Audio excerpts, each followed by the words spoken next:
शुरू करना है? हाँ जी, हाँ बिल्कुल। start। नहीं, चालू कर दीजिए। Yeah, we can start. Okay. पंच परमेष्ठी भगवान के चरणों में कोटि कोटि भाववंदन। आप सभी को जय जिनेन्द्र। नमो अरिहंताणं, नमो सिद्धाणं, नमो आयरियाणं, नमो उवज्जायाणं, नमो लोये सव्वसाहुणं। ऐसो पंच नमोकारो सव्व पावकपणासनो, मंगलानं च सव्वेसिं पढ़मं हवै मंगलम्। आज उत्तरायण सूत्र का 20वां अध्ययन चलेगा। इस अध्ययन का नाम है महानियंठिज्य नामम विषयमम अध्ययनम, अर्थात महानिर्ग्रंथ नाम का 20वां अध्ययन। इस अध्ययन का नाम महानिर्ग्रंथ दिया हुआ है। तो जैसे जैसे हम अध्ययन करेंगे तो हमें पता चलेगा कि इसका नाम महानिर्ग्रंथ क्यों दिया हुआ है। और इस अध्ययन में राजा श्रेनिक, जो राजगृह के मगध देश के राजा श्रेनिक और अनाथि मुनि, जो हम जानते हैं, तो उनका वार्तालाप है। और किस तरह से अनाथि मुनि ने अनाथता और सनातता का वर्णन किया हुआ है। और आखिर में सैनिक राजा और उनका परिवार भी कैसे बोध को प्राप्त करता है, अर्थात सम्यक्तों की प्राप्ति होती है, इसका वर्णन इस अध्ययन में दिया हुआ है। तो अध्ययन को शुरू करते हैं। इस अध्ययन में मंगलाचरण रूप में सिद्ध भगवंतों को, अरिहंत भगवंतों को तथा आचार्य, उपाध्याय और साधु भगवंतों को वंदन किया गया है। सिद्धानम नमो किच्चा, अर्थात सिद्ध भगवंतों को नमन, उसी में अरिहंत भगवंतों का भी समावेश समझ लेना चाहिए। संजयानम च भावो, संयत आत्मा, अर्थात आचार्य, उपाध्याय और साधु मुनि भगवंतों को वंदन किया गया है। और पहली गाथा में ही कहा गया है कि इस अध्ययन में आगे क्या चलेगा। तो यहाँ पर सार रूप में बताया गया है कि अर्थ और धर्म को बताने वाली वाणी कहूंगा या शिक्षा कहूंगा। अर्थ अर्थात मोक्ष, तो मोक्ष का स्वरूप कहूंगा। और धर्म अर्थात सम्यक ज्ञान, सम्यक दर्शन, सम्यक चारित्र और सम्यक तप, इसका स्वरूप इस अध्ययन में कहा जाएगा, उसकी शिक्षा दी जाएगी। तो दो बातें हैं, अर्थ और धर्म। अर्थ अर्थात मोक्ष और धर्म अर्थात जो चार अभी बताए, सम्यक ज्ञान, दर्शन आदि चार बातें। तो दूसरे गाथा से शुरू करते हैं हम। सैनिक राजा। अब सैनिक राजा जो है वो अपने परिवार सहित सभी प्रकार की सेना, मतलब पायदल, हाथी, घोड़े आदि और अन्य जो परिवारजन है, उनके साथ टहलने के लिए निकले। मतलब नगरी का भ्रमण करने के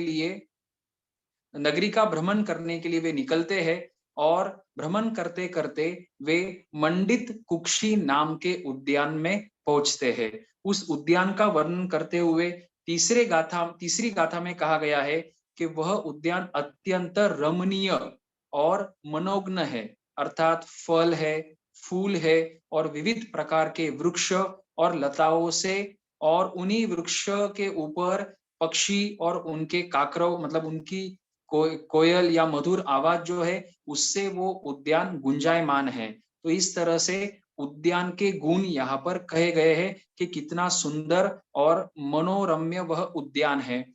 तो घूमते घूमते सैनिक राजा अपनी सेना सहित और अपने परिवार सहित उस मंडित कुक्षी नाम के उद्यान में पधारते हैं। और चलते चलते सामने उन्होंने एक वृक्ष देखा, और उस वृक्ष के नीचे एक मुनिराज बैठे हुए थे, ध्यानस्थ थे।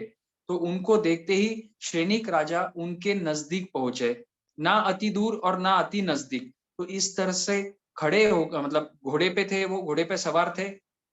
तो उन्होंने देखा कि एक वृक्ष के नीचे मुनिराज बैठे हुए हैं, लेकिन उनको देखकर, उस मुनिराज को देखकर इनके आश्चर्य का पार नहीं रहा। क्यों? तो उसका वर्णन पहले तो चौथी गाथा में वो कह रहे हैं कि तत्सो पासहीन साहू, मतलब उस साधु को देखा। तीन विशेषण दिए हैं उस अनाथि मुनि के। साधु कहा है उनको, सैयद कहा है, और सुसमायम मतलब सुसमाधिवंत कहा है, क्योंकि उनके चेहरे से ही वो त्याग, वैराग्य और समाधि झलक रही थी। साधु अर्थात ऐसा नहीं कि सिर्फ साधु बने हैं या घर बार छोड़ दिया है।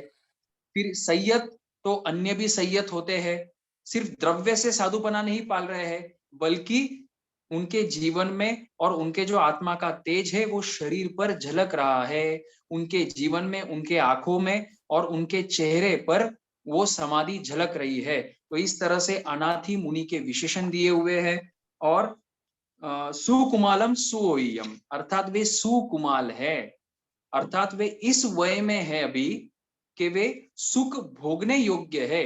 अर्थात ऐसा नहीं है कि वृद्ध अवस्था में है, वो अभी जवान है, बुक नीचे ऊपर से वो जवान है, वो बूढ़े हुए नहीं है। तो इसलिए वहां पर इनको सुकुमालम और सुहोयम कहा है, अर्थात सुख उपभोग करने योग्य उनकी उम्र है, सुख उपभोग करने योग्य उनका वय है। तो इस तरह से उनको देखा।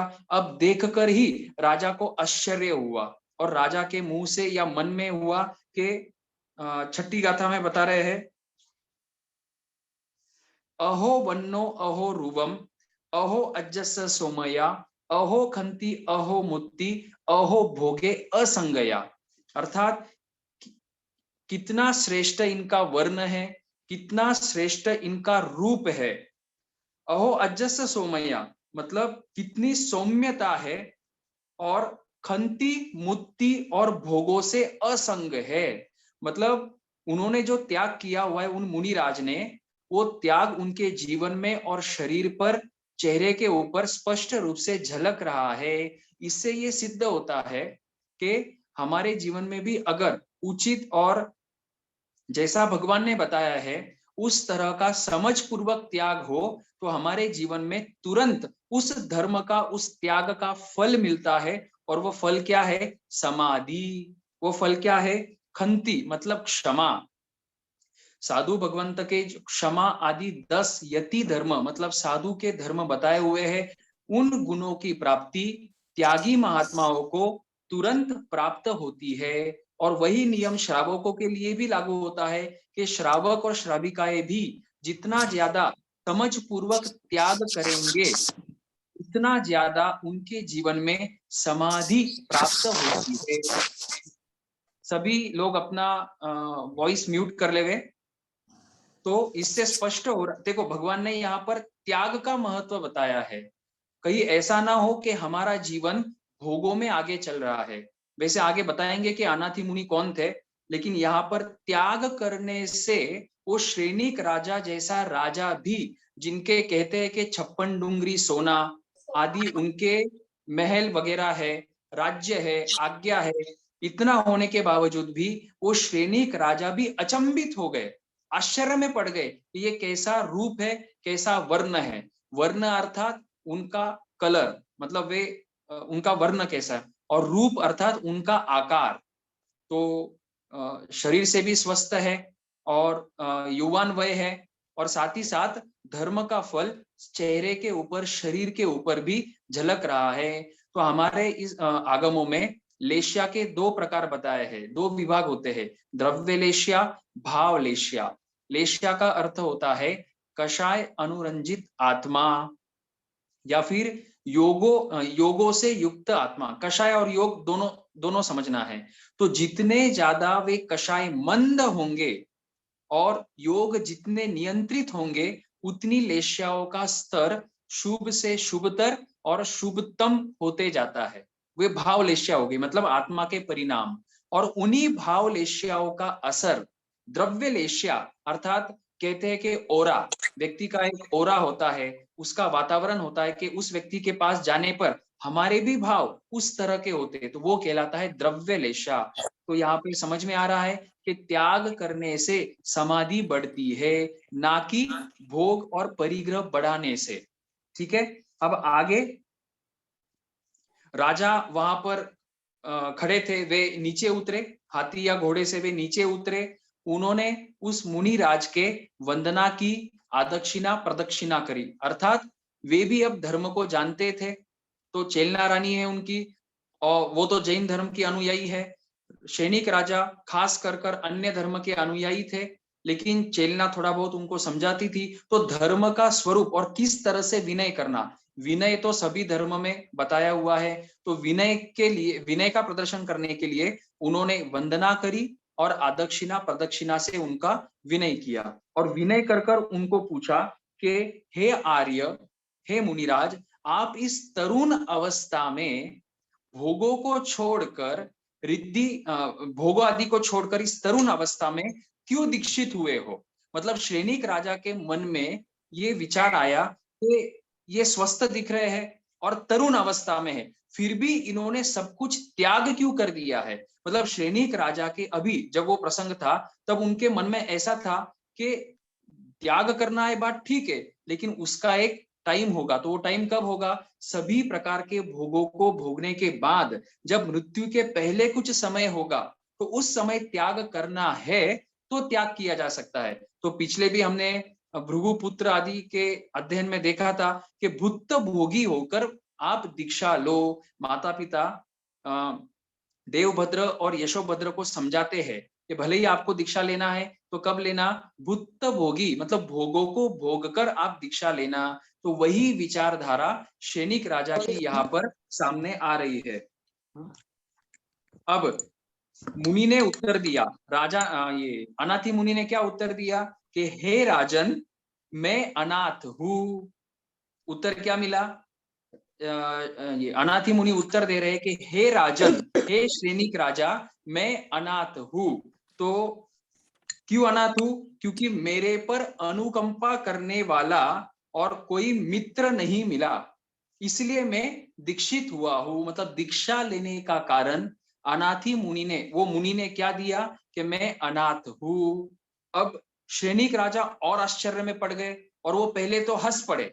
इस तरह का उत्तर सुनकर सैनिक राजा तो हंस पड़े, क्योंकि पहले उन्होंने क्या सोचा था? अहो वन्नो अहो रूपम, मतलब क्या वर्ण है, क्या रूप है, ये जवानी है, निरोग अवस्था है, ये सब देखकर सैनिक को ये एक्सेप्ट नहीं हुआ कि ये मुनिराज अनाथ होंगे, क्योंकि इस तरह का रूप, लावण्य और निरोगता आदि अनाथ व्यक्ति के नहीं हो सकती है।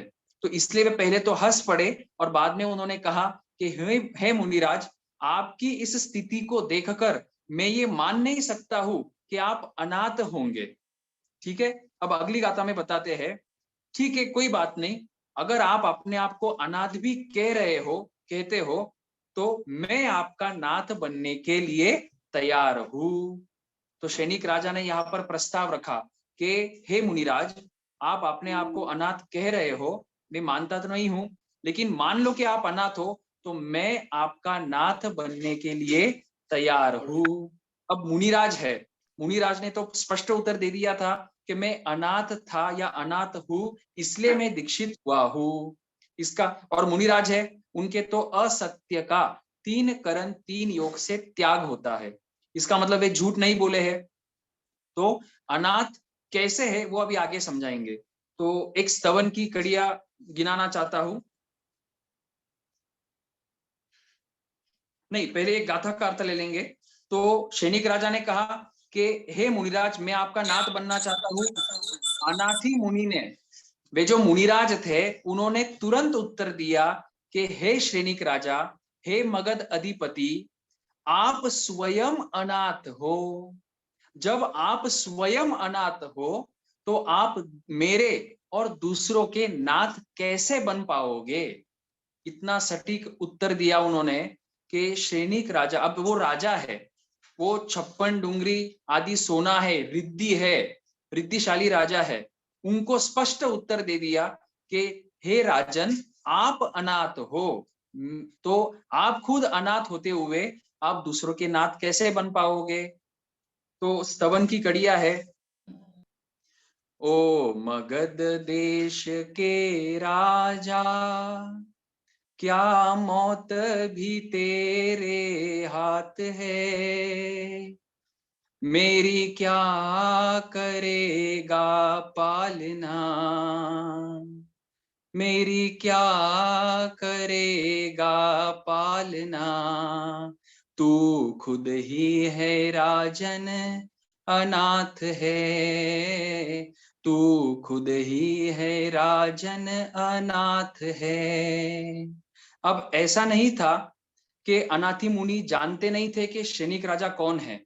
अनाथी मुनि को शैनिक राजा का पूरा बायोडेटा और बैलेंस शीट वे जानते थे, जानकारी में था। लेकिन फिर भी अनाथी मुनि ने, वे मुनिराज ने शैनिक राजा को अनाथ बता दिया। इसका मतलब इसके पीछे जरूर अवश्य कोई ना कोई रहस्य रहा हुआ है। वो रहस्य का उद्घाटन आने वाली गाथाओं में होगा।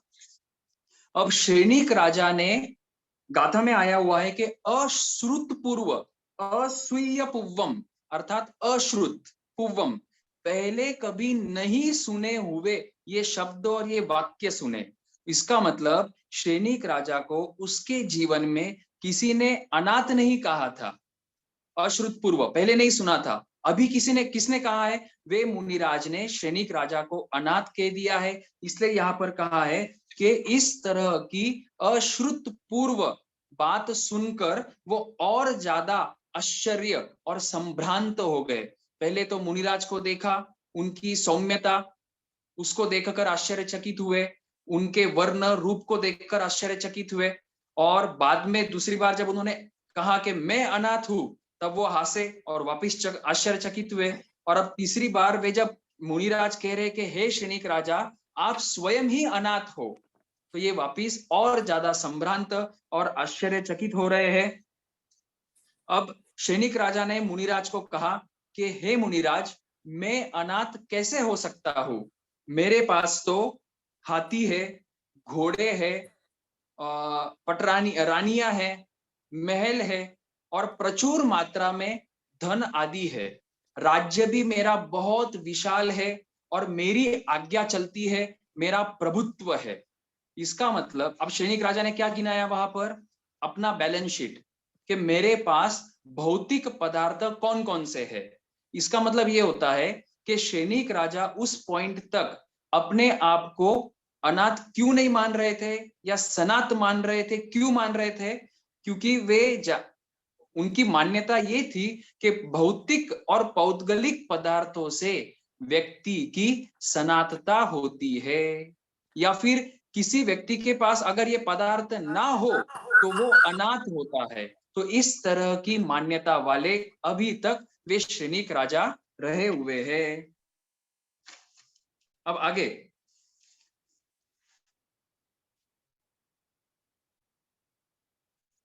इस तरह की रिद्धि संपन्नता मेरे पास है, और फिर भी हे मुनिराज, आप मुझे अनाथ कह रहे हो। कहीं ऐसा ना हो जावे कि आपके जो ये वचन है वे असत्य साबित हो।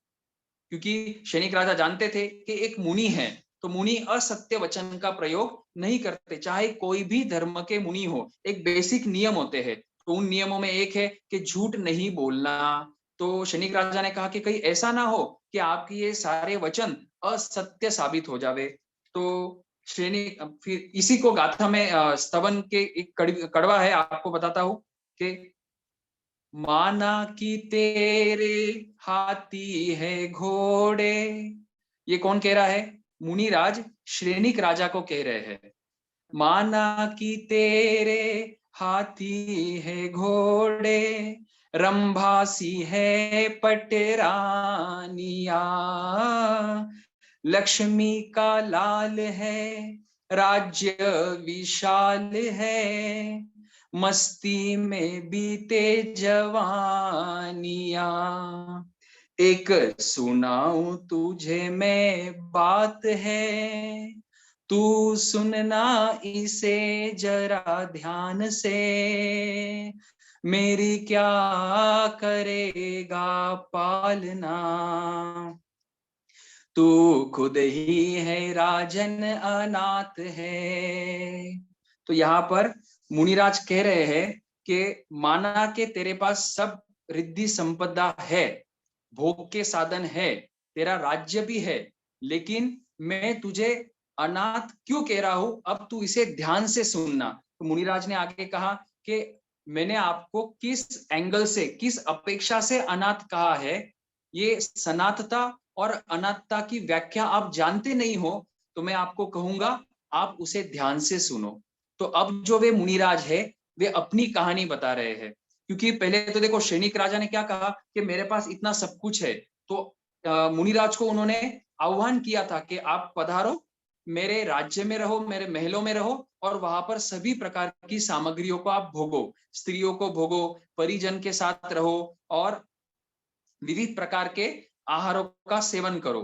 तो भौतिकता की बात करी तो अब मुनिराज भी अपना पूर्व जो पर्याय है, पूर्व जीवन है, संसार का जीवन है, उसका वर्णन कर रहे हैं। तो मुनिराज कह रहे हैं कि हे महाराजा, हे राजन, पुरानी नगरियों में जो विख्यात है, जो समृद्धिवान है, और ऐसी प्रधान कौशाम्बी नाम की नगरी है, और उस नगरी में प्रभुत धन संचय नामक एक व्यक्ति है जो मेरे सांसारिक पिता थे। तो कौशाम्बी नाम की नगरी जो रिद्धि संपन्न है, दिखने में भी सुंदर है, सभी प्रकार की सामग्रियों से युक्त है, उस कौशाम्बी नगरी में प्रभुत धन संचय नामक एक व्यक्ति रहते हैं जो मेरे सांसारिक पिताजी है। उस व्यक्ति के पास, मतलब प्रभुत धन संचय, उनके पास जैसा नाम, यथा नाम तथा गुण। प्रभुत मतलब बहुत सारा, प्रचुर, धन संचय जिन्होंने काफी सारा धन संचय कर कर रखा हुआ है, या जो धन के मामले में रिद्धिवान है, समृद्ध है, ऐसे वे मेरे पिता, तो वे भी रिद्धिवान थे। लेकिन मैं जब युवान, मतलब अभी भी युवान है, तो सांसारिक अवस्था में, मेरी युवा अवस्था में मुझे पीड़ा उत्पन्न हुई, शारीरिक पीड़ा उत्पन्न हुई। तो पहले तो उन्होंने कहा कि मेरे आंखों में वेदना उत्पन्न हुई, आंखों में जलन होने लगी, फिर कटी भाग मतलब कमर में जलन होने लगी, कमर दुखने लगी, फिर सिर दुखने लगा, और इस तरह की ये वेदनाएं थी कि मान लो कोई हष्ट पुष्ट व्यक्ति, निरोगी व्यक्ति, शूल जो होता है, शूल मतलब भाला या कोई नोकीली वस्तु, उस वस्तु को मेरे शरीर के अंदर या मेरे आंखों के अंदर कोई डालता है तो जैसी वेदना होती है, उस तरह की वेदना मेरे पूरे शरीर में हो रही थी। आंखों में हो रही थी, कमर में हो रही थी, पेट में हो रही थी, सिर में हो रही थी। तो इस तरह से मेरा शरीर रोगग्रस्त हो चुका था। अब जब हमको कोई रोग होता है, कोई बीमारी आती है, तो हम उसका इलाज करते हैं, उसको ट्रीट करते हैं। तो बस वही कार्य मेरे परिवार वालों ने किया, अर्थात माता, पिता, भाई, बहन और पत्नी, और जो भी सगे संबंधी होंगे उन्होंने भी सहयोग दिया। तो उन्होंने इस रोग को का निवारण करने का पूरा प्रयास किया। तो गाथाओं में बताते हैं कि पिताजी जो है, उनके पास जितना धन था वे पूरा धन लुटाने के लिए तैयार थे, धनवान थे, तो पूरा धन लुटाने के लिए तैयार होने के बावजूद भी, और अनेक प्रकार के वैद्य और वे आचार्य, आचार्य मतलब जो उच्च व्यक्ति होता है ट्रीटमेंट करने के लिए, जो ज्ञाता होता है, विविध प्रकार के ट्रीटमेंट किस तरह से हो सकते हैं उसका जो ज्ञाता होता है, मंत्र का, विद्या का, योगों का या जड़ी बूटियों का, इन सभी ज्ञाताओं को बुलाया गया और उनको कहा गया कि जैसा हो सके वैसा मेरी ट्रीटमेंट करे, मेरी चिकित्सा करे, चाहे शस्त्र क्रिया करे। लेकिन सब सामने खड़े होने के बावजूद भी वो मुझे रोग से निवार नहीं सके, मतलब मेरा रोग वे शांत नहीं कर सके। पिताजी के पास धन था, उन्होंने धन लुटाने की तैयारी बताई। माताजी जो है, मेरी माता, वो हमेशा शोकग्रस्त रहती थी क्योंकि मैं रोगी था, मैं स्वस्थ नहीं हो रहा था, तो मेरी माताजी भी दुखी रहती थी। इतना ही नहीं, मेरे छोटे भाई बहन और बड़े भाई बहन भी मुझे रोग मुक्त कराने के लिए सभी प्रकार का प्रयास कर रहे थे, लेकिन फिर भी मैं रोग से मुक्त नहीं हो सका।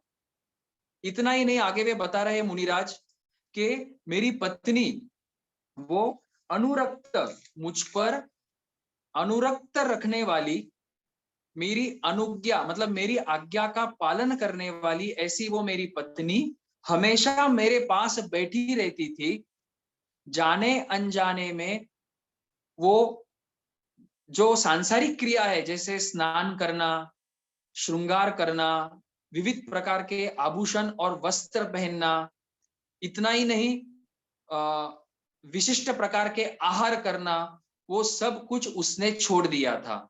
मतलब शरीर का श्रृंगार भी छोड़ा और आहार पानी भी उसने छोड़ रखा था।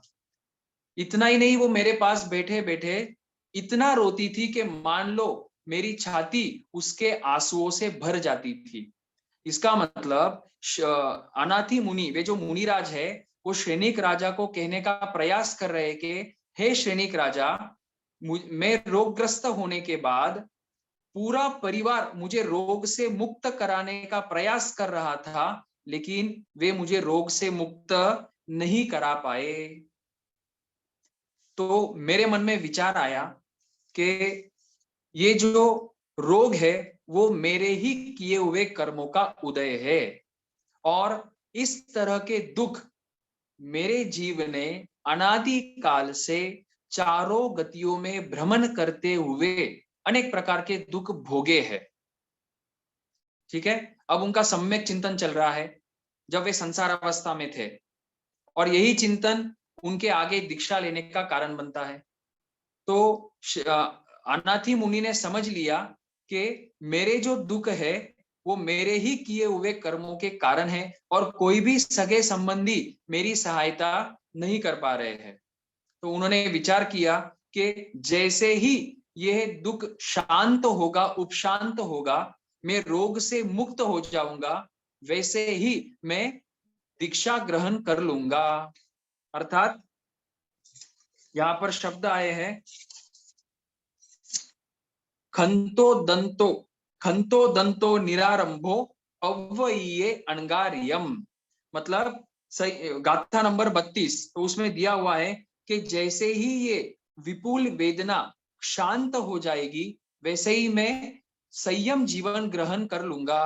अब वे जानते हैं कि अगर कर्मों को, किए हुए कर्म से ये दुख आ रहे हैं, अगर उन किए हुए कर्मों को खपाना है, आत्मा से दूर करना है, तो इस 14 राजलोक में, इस विश्व में एक ही मार्ग है, और वो है संयम का, अर्थात 5 महाव्रतों को ग्रहण करने का, अर्थात 3 करण 3 योगों से पापों का त्याग, 18 पापों का त्याग करने का मार्ग है। इसलिए उन्होंने अभी निर्णय लिया है कि जैसे ही मेरा रोग शांत होगा तो मैं दीक्षा ग्रहण करूंगा। यहाँ पर संयम जीवन के कुछ विशेषण दिए हुए हैं। खंतो दंतो निरारंभो, अर्थात शांत। खंतो अर्थात शांत, मतलब क्षमावान। हम प्रतिक्रमण में भी बोलते हैं हे क्षमा श्रमण। ठीक है, तो साधु के गुण धर्म बताए हुए 10 यति धर्म, उसमें पहला धर्म है खंतिये। खंतिये, मुत्तिये, अज्जवेणम, मद्दवेनम आदि 10 धर्म बताए हैं। तो सच्चा साधु वही होता है जो 10 यति धर्मों का पालन करेगा। आगे भी अध्ययन के एंड होते होते अनाथी मुनि सच्चे साधु का स्वरूप बताने वाले हैं। तो पहला बता दिया खंतो, दूसरा है दंतो। दंतो अर्थात दांत, शांत दांत। तो खंतो का अर्थ हम शांत कर सकते हैं, और दंतों का अर्थात दांत, मतलब उपशांत करना, 5 इंद्रियों के विषयों को भटकने नहीं देना। मतलब 5 इंद्रियों के विषय ग्रहण होने पर उनमें विकार नहीं आने देना, विषयों में राग द्वेष नहीं करना। 5 इंद्रिया तो है, आंखों से दिखेगा, कानों से सुनाई देगा, घ्राण इंद्रिय से सुगंध या दुर्गंध आएगी, लेकिन उन सभी कोई भी विषयों पर ना तो राग करना है और ना ही द्वेष करना है।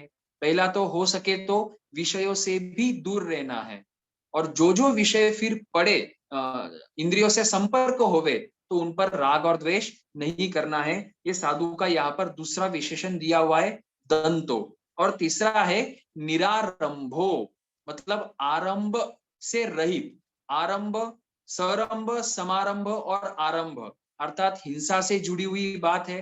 तो मन, वचन और काया से साधु और साध्वी जो होते हैं वो आरंभ के त्यागी होते हैं।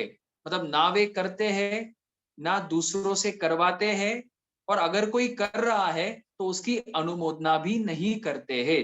ये साधु के विशेषण 32वें गाथा में बताए हुए हैं।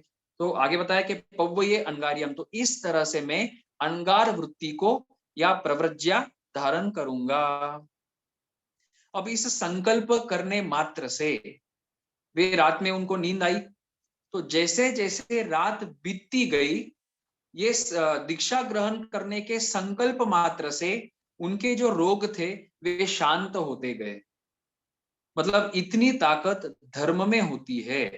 लेकिन अभी हमको ये नहीं समझना है कि अगर हमें कोई रोग या आपत्ति आ जावे, कोई दुविधा आ जावे, तो तुरंत हमने धर्म मतलब नियाना करना है।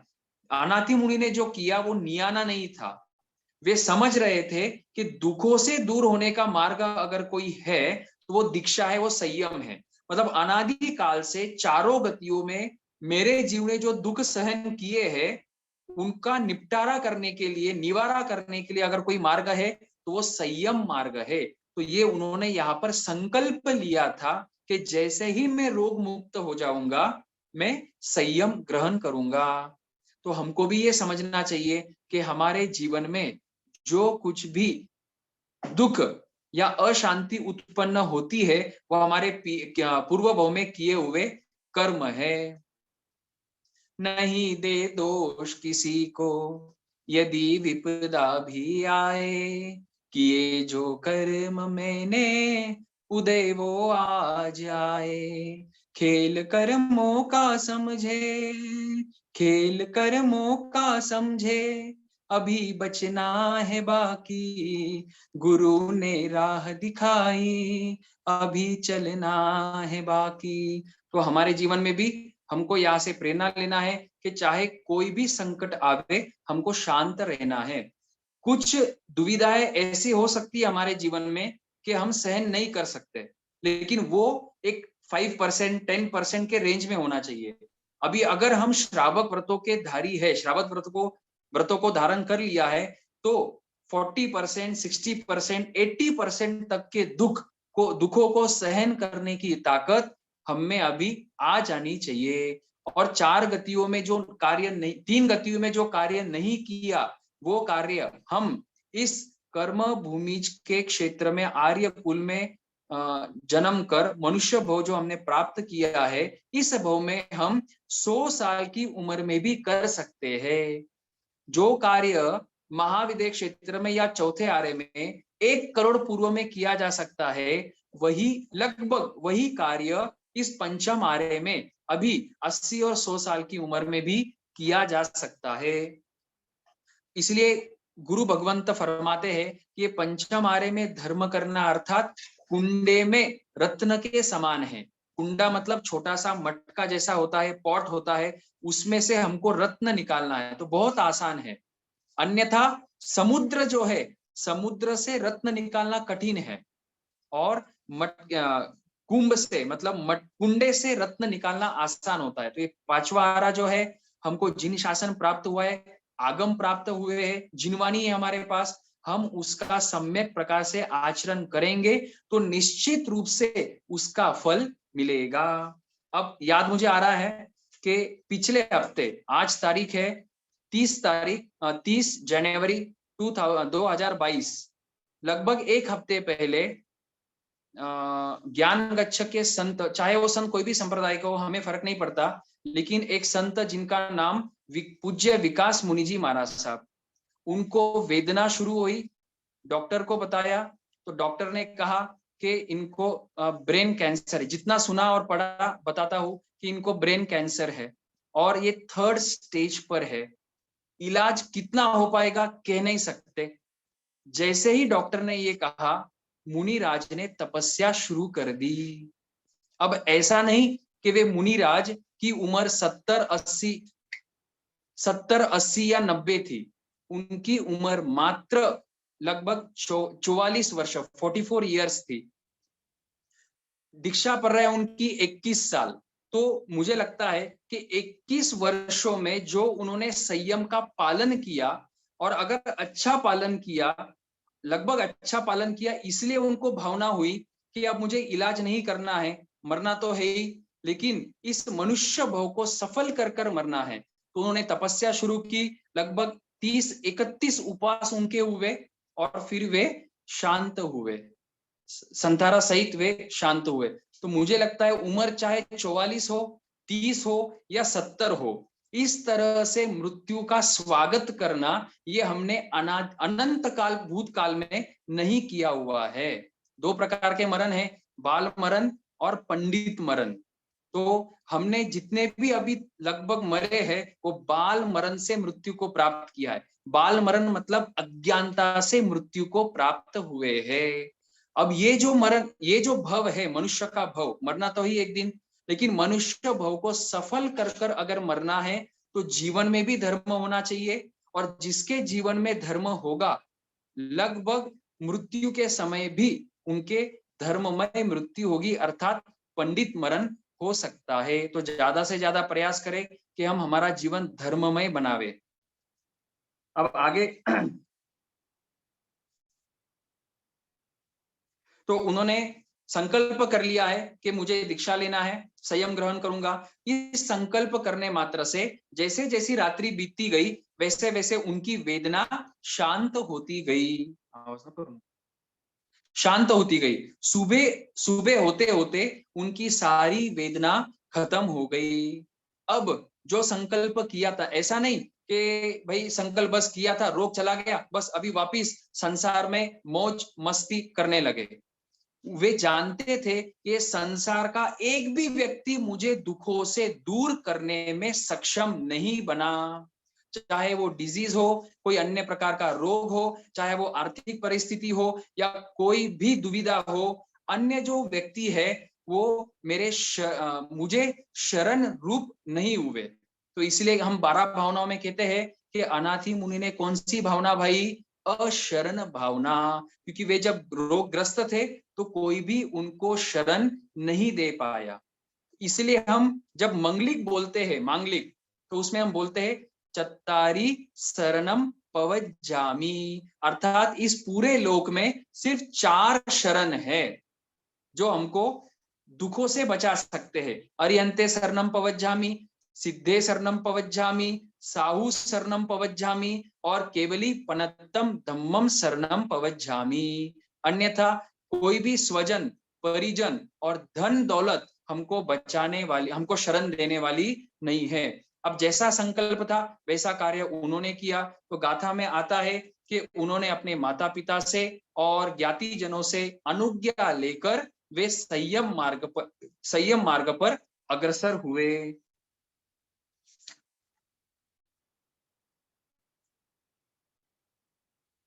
ठीक है, तो अब वे मुनिराज शैनिक राजा को बता रहे थे कि हे शैनिक राजा, जो मैंने आपको ये कहानी बताई उसमें जो माता पिता ने मुझे रोग से मुक्त करने का प्रयास किया लेकिन मैं रोगों से मुक्त नहीं हो पाया, वो मेरी अनाथता है। ऐसा नहीं कि धन नहीं था, धन था, प्रचुर धन था, लेकिन वो मुझे शरण नहीं दे पाए, इसलिए मैं अनाथ था। मेरे छोटे भाई बहन और बड़े भाई बहन मुझे रोगों से मुक्त नहीं कर पाए, इसीलिए मैं अनाथ था। और मेरी पत्नी भी सब कुछ उसने मेरे लिए त्याग दिया, फिर भी वो मुझे रोगों से मुक्त नहीं कर पाई, वो मेरी अनाथता थी। और इस अनाथता को छोड़ने के लिए मैंने संयम ग्रहण किया, और जो अभी मैं संयम स्वीकार कर चुका हूं, मैं मुनि बन चुका हूं। अब मुनि बनने के बाद मैं खुद का भी नाथ हो चुका हूं और सभी लोगों का भी नाथ हो चुका हूं। सभी त्रस्त जीवों का मैं नाथ हूं और सभी स्थावर जीवों का भी मैं नाथ हूं। तो यहाँ पर अनाथी मुनि अनाथता और सनाथता की व्याख्या स्पष्ट कर रहे हैं। धन का, दौलत का, प्रतिष्ठा का, सत्ता का, भोग सामग्रियों का अनाथता और सनाथता से कोई भी संबंध यहाँ पर शास्त्रकार स्थापित नहीं कर रहे हैं। अनाथ अर्थात दुख होना, वो दुख कौन सा? और दुखों से मुक्त नहीं हो पाना, वो है अनाथता। और सनातता अर्थात दुखों से मुक्त होने के मार्ग पर अग्रसर हो जाना। और दुनिया में वो एक ही मार्ग है, केवली पनत्तो धम्मो मंगलम, मतलब वही धर्म है बस। कौन सा? जो केवली भगवान ने प्ररूपित किया है। तो दीक्षा लेकर मैं स्वयं का भी नाथ हूं और अन्य लोगों का भी नाथ हूं। क्यों नाथ हूं? क्योंकि मैं ना ही मेरे खुद की विराधना करता हूं और ना ही अन्य लोगों की विराधना करता हूं, अर्थात मैं 6 ही कायों की अब रक्षा कर रहा हूं। उस अपेक्षा से मैं नाथ बन चुका हूं। यहाँ पर 2 गाथाओं में सनातता और अनात्ता की बातें बता रहे हैं। तो गाथा है, मैं बोलना चाहूंगा। अप्पा नई वेयरनी, अप्पा में कूड़ सामली, अप्पा काम दुहा धेनु, अप्पा में नंदनम वनम, अप्पा कत्ता विकत्ताय दुहानय सुहानय, अप्पा मित्तम मित्तम च दुपठिय सुपठियो। अर्थात अप्पा मतलब आत्मा, ये मेरी आत्मा ही मेरे लिए वैतरणी नदी है। वैतरणी नदी अर्थात जो नरक में भी वर्णन आता है, वहां पर वैतरणी नदी है। तो उस नदी का स्वरूप बताते हुए शास्त्रकार फरमाते हैं कि उसमें जो पानी है वो तीक्ष्ण पानी है, उसको स्पर्श करते ही भयंकर वेदना होती है। तो मेरी आत्मा ही वैतरणी नदी है मेरे लिए। मेरी आत्मा ही कूड़ शालमली वृक्ष है। तो ऐसा वृक्ष जिसके पत्ते अगर गिरे तो तलवार के तरह मेरे शरीर को काटते हैं, वेदना देते हैं। तो मेरी आत्मा ही वैतरणी नदी है, मेरी आत्मा ही शालमली वृक्ष है, और मेरी आत्मा ही कामधेनु है, अर्थात कामधेनु है, और मेरी आत्मा ही नंदन वन के समान है।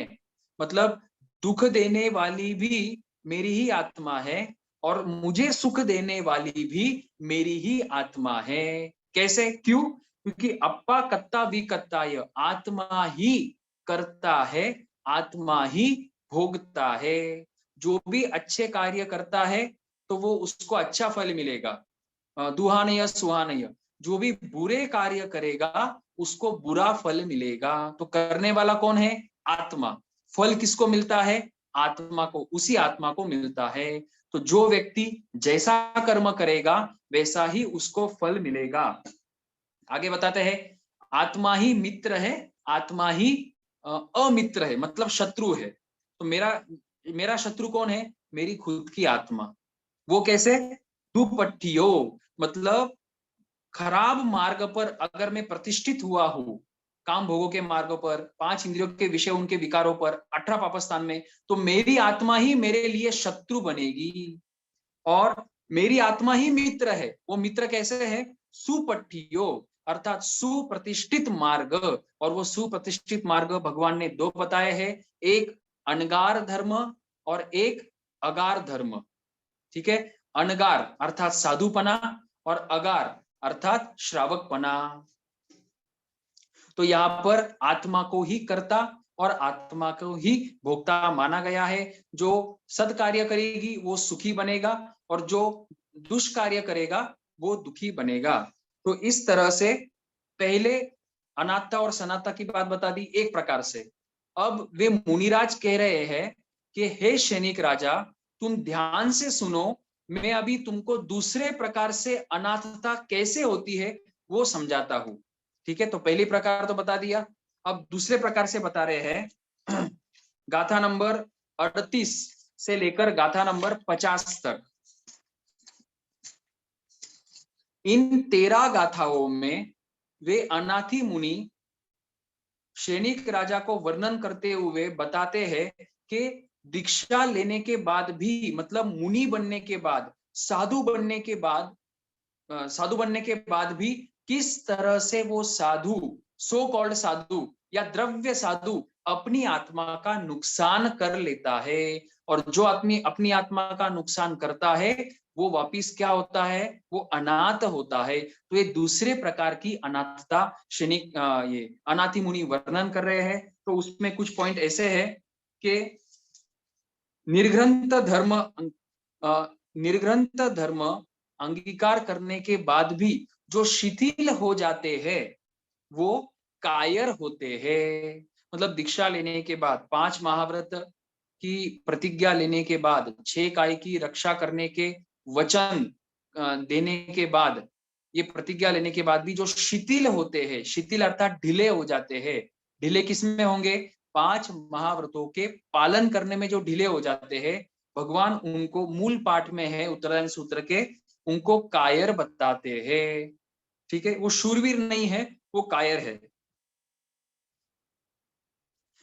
आगे बताते हैं कि जो दीक्षा लेकर प्रमादी हो जाते हैं, प्रमादी अर्थात ज्ञान, दर्शन, चारित्र और तप में जो प्रमाद करते हैं, वैयावच और जो चरण सत्तरी, करण सत्तरी आदि नियमों में जिनके जीवन में प्रमाद होता है, वैसे साधु कर्मों को नहीं काट सकते हैं। दीक्षा क्यों ली है? कर्मों को काटने के लिए। दीक्षा लेने से पूर्व में बांधे हुए कर्मों की प्रचंड निर्जरा होती है और नए कर्मों का बंद होना मंद हो जाता है। रुक तो नहीं जाएगा क्योंकि अभी कषाय है, योग है, लेकिन संसार में रहते हुए जो कर्म बांधते थे, बांध रहे होते, अब उतने कर्म साधु नहीं बांधता है, तो दोनों में नुकसान हो जाएगा।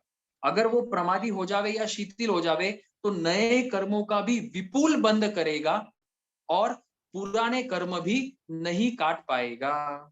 आगे की गाथा में बताते हैं कि जो 5 समितियों का पालन नहीं करते हैं, मूल पाठ में समितियों के नाम दिए हुए हैं, ईर्या समिति, भाषा समिति, एशना समिति, आयन भंड मत्थ निकेवना समिति, उच्चार पासवन खेल जल सिंगान परिठावनिया समिति। ईर्या समिति मतलब कैसे चलना, कब चलना, क्यों चलना। भाषा समिति कैसे बोलना, कब बोलना, क्यों बोलना, किसके अनुसार बोलना, कब बोलना, कब नहीं बोलना। एशना समिति किस तरह से वस्त्र, पात्र, आहार और शैया को ग्रहण करना, मतलब उसका उपभोग करना, गवेषणा करना, वो एशना समिति। आयान भंड मत्थ निक्षेपणा समिति, आदान आयान भंड मतलब भंड पात्र उपकरण जो है उनको ग्रहण करना, किस तरह से रखना, वो चौथी समिति। और पांचवी है उच्चार पासवन खेल जल सिंघान परिठावनिया समिति, मतलब जो शरीर से मल मूत्र या अशुचि निकलती है उनको परखने की विधि बताई हुई है। तो जो साधु, द्रव्य साधु 5 समितियों का पालन नहीं करता है, उसके लिए मूल पाठ में दिया हुआ है न वीर जायम अनुजाई मग्गम। वापिस बोलता हूं, न वीर जायम अनुजाई मग्गम, अर्थात वो साधु वीर मतलब महावीर या तीर्थंकर, तीर्थंकर भगवंतों के मार्ग का अनुसरण नहीं करता है, मतलब वो विपरीत मार्ग पर है। चला तो वो भगवान के मार्ग पर था, लेकिन शिथिलता के कारण, कायरता के कारण, ढीले होने के कारण अब शास्त्रकार बता रहे हैं कि वो अब महावीर स्वामी के मार्ग पर या केवलियों के मार्ग पर नहीं चल रहा है, वो विपरीत मार्ग पर चल रहा है। न वीर जायम अनुजाई मग्गम। अब आगे बताते हैं कि जो व्रतों में अस्थिर है, अर्थात व्रतों का 5 महाव्रतों का पालन नहीं कर रहे हैं, तब और अनेक प्रकार के नियमों से भ्रष्ट है, मतलब तपस्या नहीं कर रहे हैं या गुरु भगवंतों की आज्ञा में नहीं है, नवकार्षी, पोरसी, एकांतर आदि तपस्या नहीं कर रहे हैं, विगयों का त्याग नहीं कर रहे हैं, जो भी तप समाचारी या गुरु भगवंत फरमाते हैं वो नहीं कर रहे हैं, तो और केवल मुंड रुचि है। मुंड रुचि अर्थात सिर के ऊपर के बाल निकाले हुए हैं, मतलब लोच किए हुए हैं। वर्ष में एक बार तो कंपलसरी है संवत्सरी का, और लगभग 2 बार लोच होती है, तो लोच तो कर लेता है, लेकिन अगर वो व्रतों में स्थिर नहीं है, 5 महाव्रतों में का पालन नहीं कर रहा है, तपस्या और अन्य नियमों का पालन नहीं कर रहा है, तो शास्त्रकार फरमाते हैं कि ऐसा साधु मुंडित होकर भी संसार को पार नहीं कर सकता, ये उसकी अनाथता है। हर जगह पे आपको अनाथता जोड़ना है। जो शिथिल है वो अनाथ है, जो ढीला है वो अनाथ है, जो कायर है वो अनाथ है। तो इस तरह से अनाथता हर जगह आ रही है। ठानांग सूत्र में 10 प्रकार के मुंडन बताए हुए हैं। पहले 5 है 5 इंद्रियों के मुंडन, श्रोतेंद्रिय मुंडन, चक्षु इंद्रिय मुंडन आदि 5 इंद्रियों का मुंडन। मुंडन मतलब उनका त्याग करना, उनमें अरुचि होना। फिर 4 कषायों का मुंडन, क्रोध मान माया लोभ, तो इनको शांत रखना, उदय में आए हुए को निष्फल करना। और उसके बाद 10वां नंबर है सिर मुंडन। तो सिर मुंडन की सार्थकता भगवान किसमें बता रहे हैं? खंतो दंतो निरारंभो, जो पहले बताया था साधु के विशेषण, शांत रहने में, दांत रहने में और हिंसा से, 3 करण 3 योग से दूर रहने में भगवान को साधुता की सुरक्षता दिख रही है। अब आगे, जो जो आचारहीन है, वे मात्र वेशधारी है, मतलब सिर्फ द्रव्य साधु है, भावों से वो 6ठे और 7वें गुण स्थान से नीचे उतर चुका है।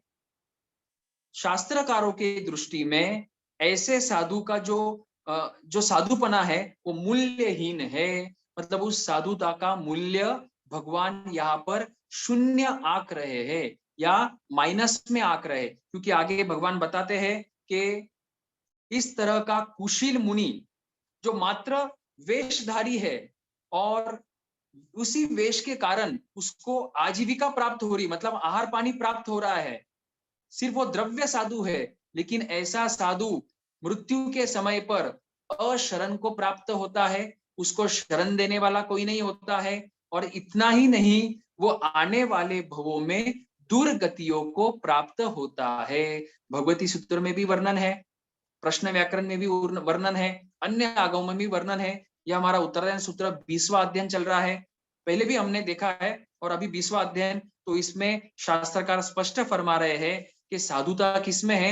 व्रतों को सुरक्षित जिसके होते हैं वो सच्चा साधु होता है। तो इसके लिए कुछ उदाहरण दिए हैं, जैसा खोटा सिक्का होता है, ये मूल पाठ के उदाहरण है, जैसा खोटा सिक्का होता है उस तरह से उस साधु का जीवन खोटा होता है, मूल्यहीन होता है। जिस तरह से पोली मुट्ठी होती है, मतलब मुट्ठी बंद है और अंदर कुछ भी नहीं है, ना रत्न है, ना धन है, ना पैसा है, मुट्ठी खोले तो सब खाली है। तो उस तरह से उस द्रव्य साधु, जो भाव साधु से च्युत हो चुका है, नीचे गिर चुका है, उसका जीवन भी पोला होता है, खोखला होता है, कांच के टुकड़े के समान होता है। रत्न है, उसकी कीमत होती है, वो चमकता भी है। अब कांच का टुकड़ा भले ही चमक ले, चमकता होगा, लेकिन उसकी कीमत नहीं होती है। तो उस तरह से उस द्रव्य साधु की कीमत भी भगवान शून्य आंक रहे हैं, मतलब नहीं होती है। अब आगे बता रहे हैं कि वैसा साधु अपने जीवन का ही नुकसान या हानि कर लेता है। कैसी हानि करता है? जिस तरह से ताल फूट विष लेने पर उस व्यक्ति की मृत्यु हो जाती है, या फिर कोई शस्त्र को उल्टा पकड़ने से स्वयं को घात होता है, उस तरह से वह द्रव्य साधु स्वयं का घात करता है। आप अगर जानते होंगे तो हमारे आगमों में, ग्रंथों में 7 निन्नवों का वर्णन आता है। निन्नव, निन्नव अर्थात भगवान की वाणी पर, मतलब भगवान की वाणी पर पूरी तरह से श्रद्धा रखते हैं, लेकिन कोई एक तत्व ऐसा होता है कि उन जीवों को उसमें श्रद्धा नहीं होती है, जैसे जमाली है, तिष्य गुप्त है, आषाढ़ आचार्य है, रोह गुप्त है। उनको कोई एक तत्व को लेकर शंका होती है और इसीलिए वे निन्नव कहलाते हैं, वे भगवान को छोड़कर जाते हैं या श्रद्धा नहीं रखते हैं। उन 7 निन्नवों में से कुछ निन्नव वापिस भगवान की आज्ञा में आए तो वो आराधक हुए, जो भगवान की आज्ञा में वापिस नहीं आए वो विराधक हुए। जैसे जमाली है, वो नरक गति को छोड़ के बाकी 3 गतियों में कुछ मेरे ख्याल से 5, 10 या 15 भवों भ्रमण करने वाले हैं।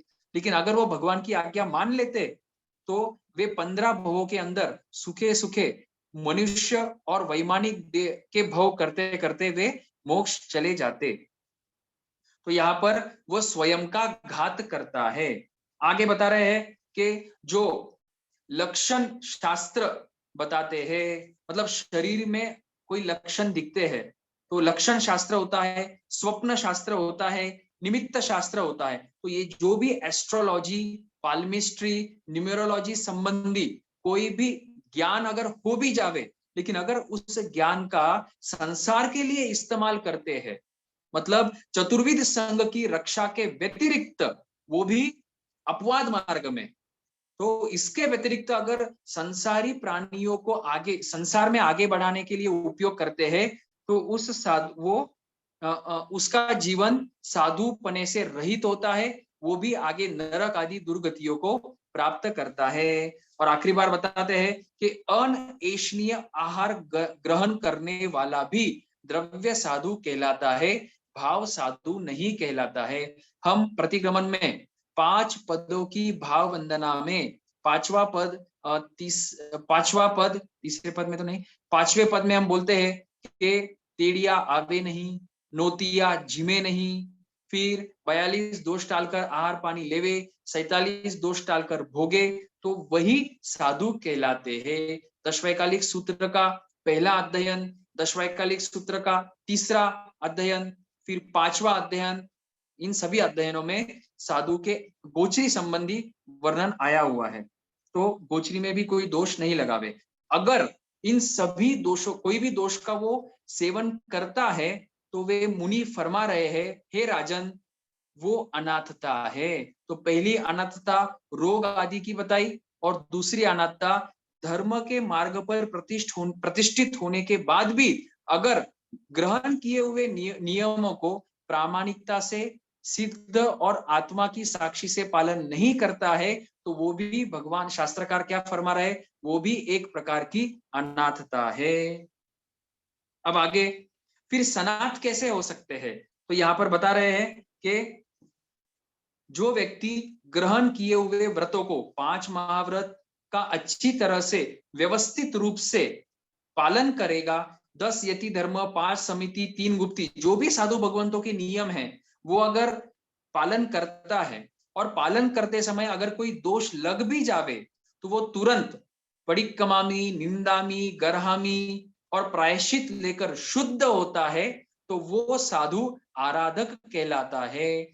आराधक अर्थात 15 भव के अंदर अंदर मोक्ष चला जाएगा। आराधक अर्थात 22 दंडकों में नहीं जाएगा, सिर्फ मनुष्य और वैमानिक दंडक में जाएगा जब तक मोक्ष नहीं जाता है। तो इस तरह से व्यक्ति सनात बन सकता है। अब हमको भी अगर सनात बनना है तो सर्वप्रथम ऑप्शन है, पहला ऑप्शन है कि संयम ग्रहण करना होगा। अब सभी संयम ग्रहण नहीं कर सकते, शक्ति होती नहीं है, मन होता नहीं है, तो भगवान ने दूसरा मार्ग बताया श्रावक का। तो श्रावक के नियम, पहले तो हमको 7 कुव्यसनों का त्याग करना है, सम्यक्त्व के स्वरूप को समझना है और 12 व्रत की डायरी जो होती है उसको अच्छी तरह से भरना है और ज्यादा से ज्यादा पहले तो हिंसा का त्याग करना है, मोटी हिंसा का, बड़ी झूठ का त्याग करना है, बड़ी चोरी का त्याग, इस तरह से 12 व्रत 12 नियम दिए हुए हैं। तो लिए हुए नियमों का हम भी संसार में रहते हुए अगर आत्मा की साक्षी से पालन करेंगे बिना कोई दोष लगाए हुए, तो हमारा जीव भी आराधक बनेगा निश्चित रूप से। मतलब जो काम महाविद्य क्षेत्र में करोड़ पूर्व, 1 करोड़ पूर्व अर्थात 7056 के आगे 17 शून्य, मतलब 7056 और आगे 17 जीरोस, तो वो जो राशि होती है, वो जो डिजिट है, उतने वर्ष अर्थात 1 करोड़ पूर्व। यहाँ पर तो सिर्फ 100 साल है और हमको उतना हम जिएंगे नहीं जिएंगे और अभी हमारे उतने बाकी भी नहीं है, तो थोड़े वर्ष बाकी, 5 साल से लेकर 50 साल तक। इन वर्षों में अगर हम ये अनित्य भावना भाकर बाहर के पदार्थों से हमारी आसक्ति और ममत्व हटाकर आत्मा के ऊपर दृष्टि रखेंगे तो ये भव हमारा सफल हो पाएगा। हम भी खुद के भी नाथ बनेंगे और सभी त्रस्त और स्थावर जीवों के भी नाथ बन पाएंगे। तो आगे ठीक है, अब उपसंहार रूप में गाथा में हिंदी अर्थ पढ़ना चाहूंगा कि यहाँ पर वे अनाथी मुनि के विशेषण दिए हुए हैं। क्या विशेषण है? कर्म शत्रुओं का उग्र रूप से दमन करने वाले। अब देखो, हम किसी केवल ज्ञानी भगवंत को पूछे, भगवंत मेरा जो इस मनुष्य भोग है, मैंने जिस तरह से बिताया है, व्यतीत किया है, तो आप उसका वर्णन करें कि आपको अगर मुझे कोई विशेषण लगाना है, कोई कैप्शन लगाना है, कोई पदवी देनी है, तो हे केवली भगवान आप मुझे कैसे संबोधित करोगे? तो हमारा जीवन देखना ज्यादातर तो पापों में बीता है। अब ये मुनिराज देखो, दीक्षा लेने के बाद इन्होंने जिस तरह से संयम का पालन किया और कर रहे हैं, तो इसलिए उनके ये विशेषण दिए हुए क्या है, कर्म शत्रुओं का उग्र रूप से दमन करने वाले महान तपस्वी। अब हम तपस्वी है या नहीं है? बहुत सारे व्यक्ति श्रावक जन, साधक जन तपस्या भी करते हैं, तो अनुमोदना है उनकी, सम्यक प्रकार से अगर कर रहे हैं तो।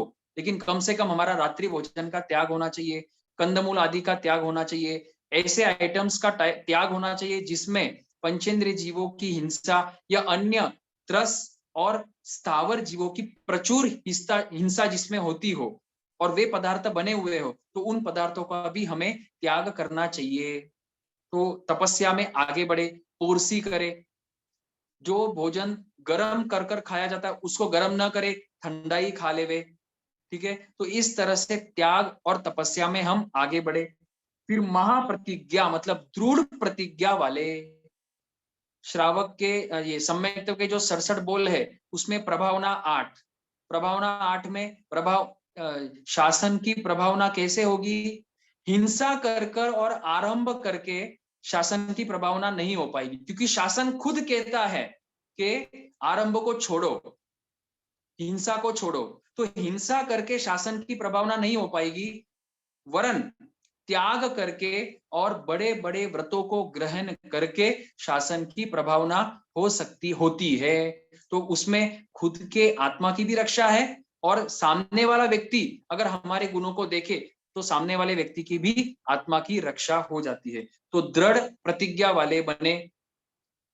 नरक गति में प्रतिज्ञा नहीं ले सकते, नवकारसी नहीं, सामयिक नहीं, औषध नहीं। देव गति में सुख इतना है कि सम्यक तो होने के बावजूद भी कोई व्रत नहीं ले सकते, उस गति का स्वभाव ही ऐसा है। तो नरक गति में दुख अधिक है और सम्यक तो होते हुए भी व्रत नहीं।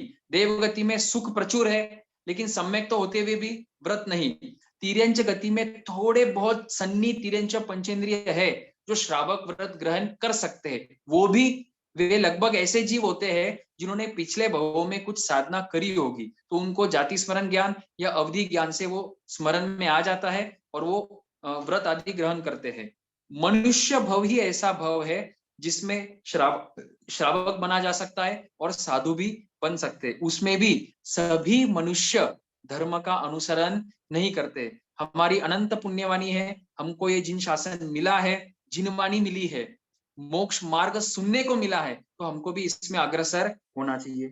फिर आगे महायशस्वी, शास्त्रकार यशस्वी किसको कह रहे हैं? उसको नहीं कह रहे हैं जिसकी $1 बिलियन कंपनी हो, जिसका नेटवर्थ हजारों करोड़ों में हो, या जिसका टर्नओवर 1 करोड़ 10 करोड़ या 100 करोड़ हो, या जिसका नेट प्रॉफिट 1 करोड़ या 5 करोड़ हो, या जिसके पास बड़ा बंगला हो, गाड़ी हो, वस्त्र आदि हो।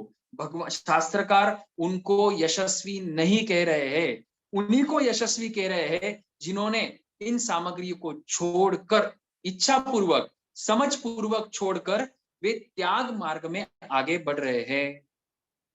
उन महामुनि ने इस महानिर्ग्रंथों के लिए हितकारी, इसका मतलब जो इन अवगुणों को छोड़ेगा, जो हमने पहले देखे शिथिल आचारी, फिर गोचरी आदि में दोष लगाना, उन अवगुणों को जो छोड़ेगा और फिर आगे सनातता का वर्णन, जो 5 महाव्रतों को सम्यक प्रकार से पालन करेगा, उनको वे शास्त्रकार महानिर्ग्रंथ कह रहे हैं। इसीलिए इस अध्ययन का नाम महानियंठिज्य अर्थात महानिर्ग्रंथ नाम पड़ा है। तो जो भी इस अध्ययन में वर्णन किया हुआ है वो महानिर्ग्रंथों के लिए हितकारी है, मतलब साधु और साध्वी के लिए यहाँ पर दिया हुआ वर्णन जो नियम है वो उनके लिए हितकारी है। और बहुत विस्तार से श्रेणिक राजा को अनाथि मुनि ने ये सब नियम और सनातता किसको कहते हैं और अनाथता किसको कहते हैं, इसका बहुत विस्तार से स्वरूप समझाया है। अब देखना असर क्या पड़ा, बस और 5 मिनट। असर क्या पड़ा? हमने इतनी जिनवानी सुनी, प्रवचन सुने, आगम पढ़े, ऐसा नहीं है कि हम पर असर नहीं होता है, असर होता है, होता भी है और कभी नहीं भी होता है। क्योंकि अगर सबके ऊपर असर हो जाए, जल्दी हो जाए तो सभी मोक्ष चले जाएंगे। हमारा जीव भी अनादिकाल से संसार में भ्रमण कर रहा है, अनंत बार तीर्थंकर की वाणी सुन ली, दीक्षा भी ले ली, अनंत बार नवग्रह में चले गए, फिर भी हमारा अभी कल्याण नहीं हुआ। तो कहीं ना कहीं वो बेसिक हमारा व्यवस्थित नहीं है, तो उसको सुधारना है। बेसिक अर्थात सम्यक दर्शन।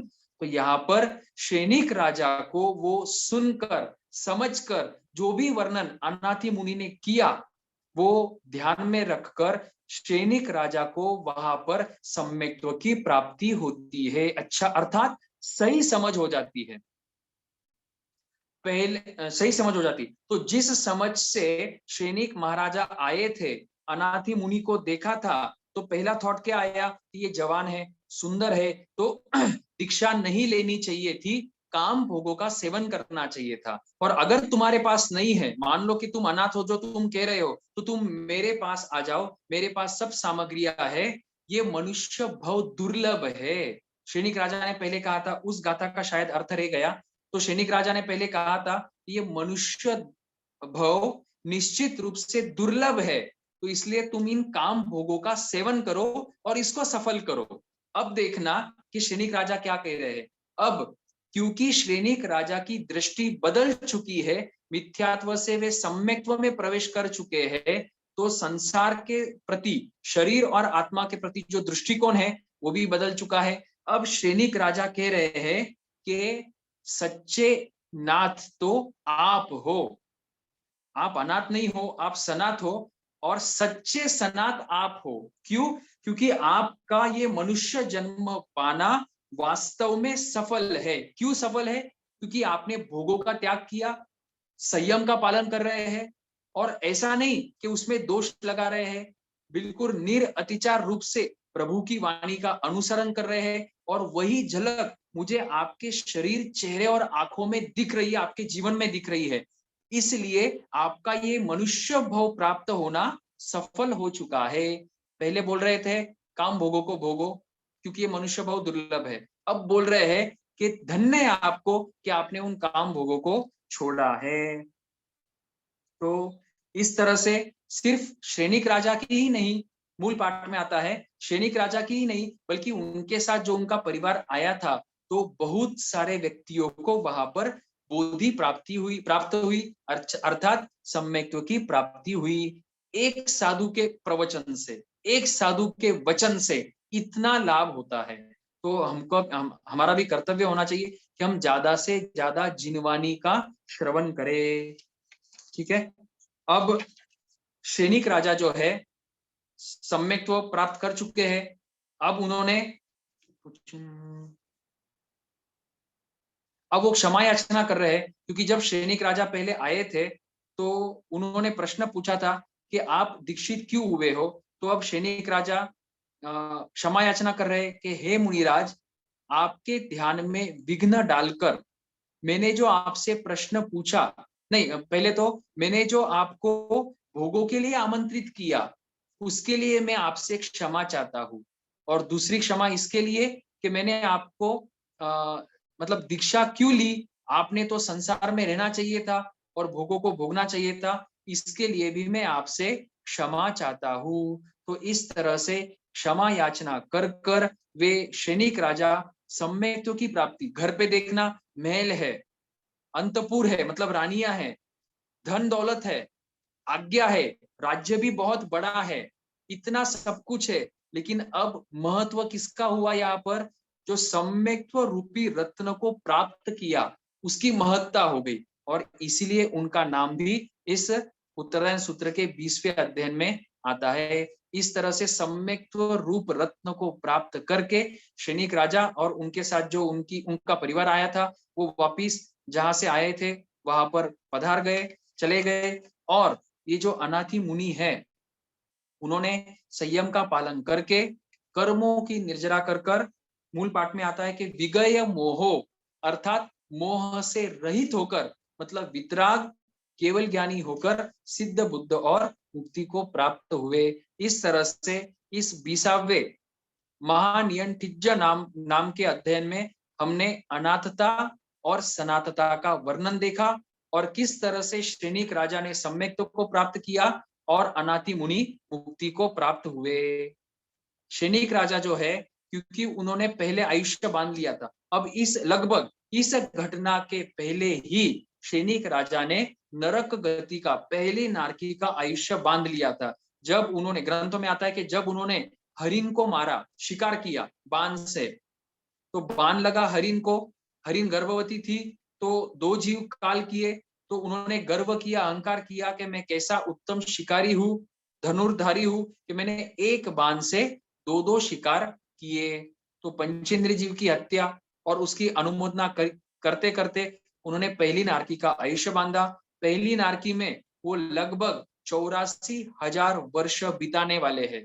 पहली नारकी में भी भयंकर गर्मी है, भयंकर दुख है, लेकिन ग्रंथकार कहते हैं कि उनको क्षयिक संकित प्राप्त हुई थी, कोई बाधा नहीं है, तो क्षयिक संकित है लगभग ग्रंथकारों के हिसाब से। तो सम्यक तो होने के कारण पहली नारकी में भी वो जो दुख सहन कर रहे हैं, वो समभावों से सहन कर रहे हैं। और अगले भाव में आने वाली 24 में उत्सर्पिणी में पहले पद्मनाभ नाम के तीर्थंकर बनेंगे, और जिस तरह से महावीर स्वामी ने तीर्थ की स्थापना करी, शैनिक राजा का जीव भी तीर्थंकर बनकर तीर्थ की स्थापना करेंगे, और वो भी उस भव से सिद्ध बुद्ध और मुक्ति को प्राप्त करेंगे।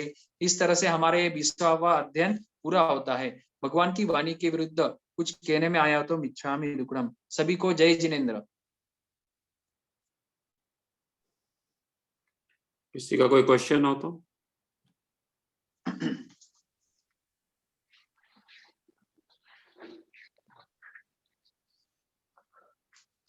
किसी को कुछ पूछना है?